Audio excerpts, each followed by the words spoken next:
Printing Price List 2026.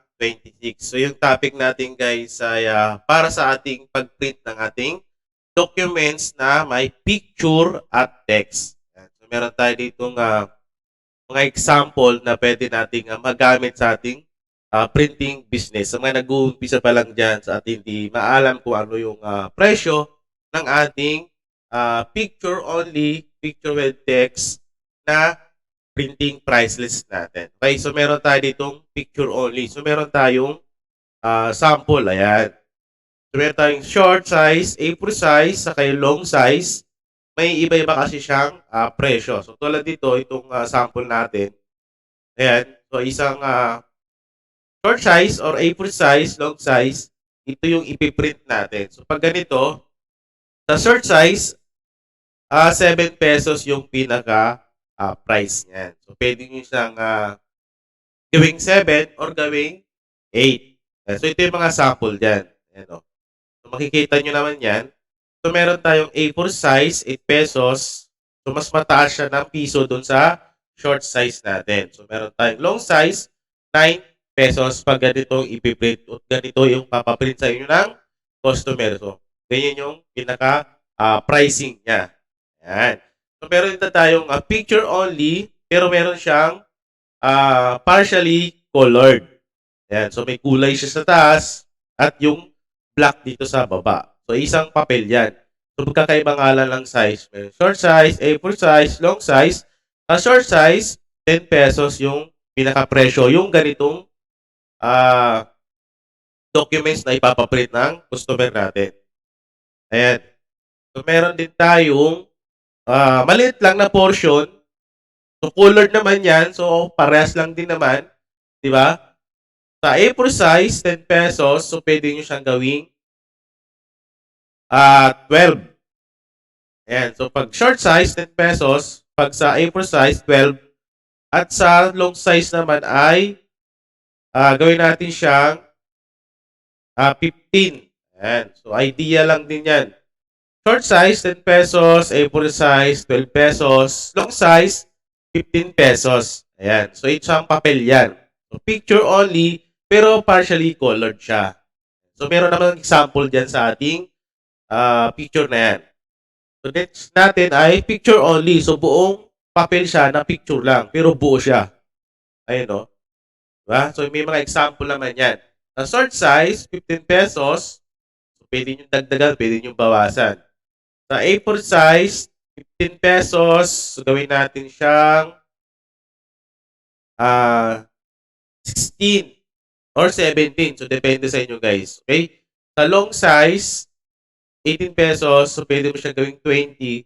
So, depende pa din dun sa ink na ginagamit nyo. Kung ink yung ginagamit nyo na original, medyo mahal, so dagdagan nyo na lang para makabawi kayo ng puhunan dun sa ink. Ayan. So, short size, 15 pesos. A4 size, 16 pesos. Long size, 20 pesos. So, ganitong ipiprint. Ayan, o. So, ganyan yung presyo niya. Sa picture only. Pero full colored siya. Ayan.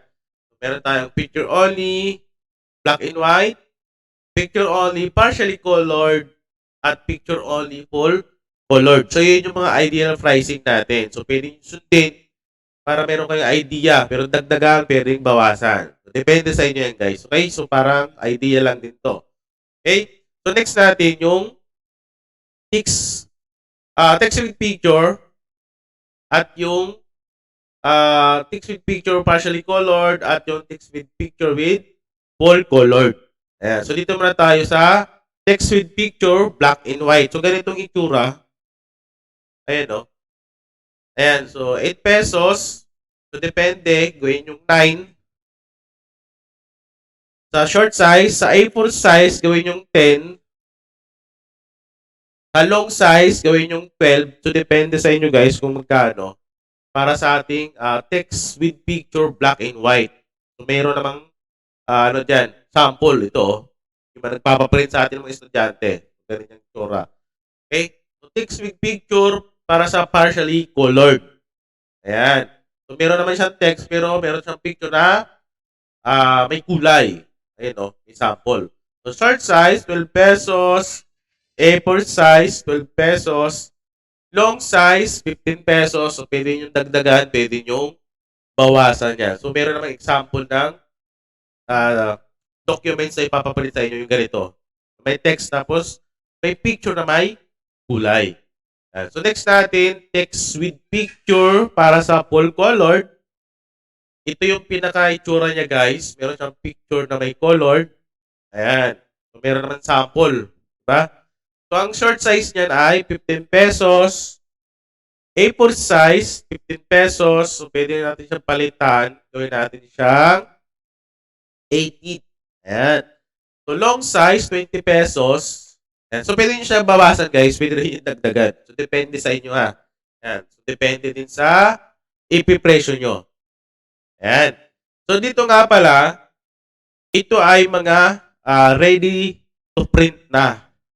Kumbaga, isi-send lang sa inyo ng customer nyo at ipiprint na. So, yan yung mga presyo niyan.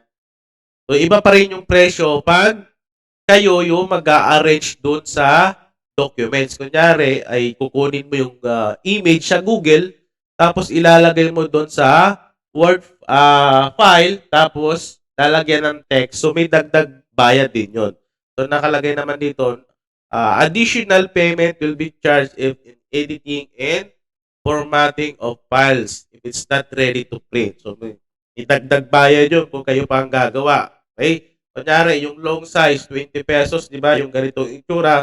Tapos kayo yung mag-a-arrange. So, may dagdag yan na bayad. So, magiging 30 pesos or 40 pesos. So, depende sa inyo kung magkano idadagdag nyo na additional doon sa pag-arrange nyo ng documents. Okay? Tapos, next natin yung text or text with picture. Ayan. Sa photocopy naman to, guys. So, next video natin na yung sa photocopy naman. Ayan. So, yung video natin ngayon ay para sa text with picture, black and white, text with picture, partially colored, text with picture, full colored, at yung picture only para sa black and white, picture only para sa partially colored, at yung picture only para sa full colored. Ayan. Para mayroon tayong idea. Ayan. So ito, na-discuss na natin to sa last video natin. So tingnan nyo lang dyan sa YouTube natin, guys, yung printing price list naman para sa text only. Ayan. So tingnan nyo na lang sa YouTube channel natin. So yung pinaka-topic lang natin ngayon sa video natin ay yung may picture na may text. Ayan. Para sa ating printing price list 2026. So, pwede nyo dagdagan yan, guys. Pwede nyo bawasan para lang may idea kayo dito sa ginagawa nating video natin. So, meron pa yan. Madami pa yan. So, next natin yung photocopy price list naman. Okay? So, sa next video natin yan. So, abangan nyo na lang dito sa YouTube channel natin.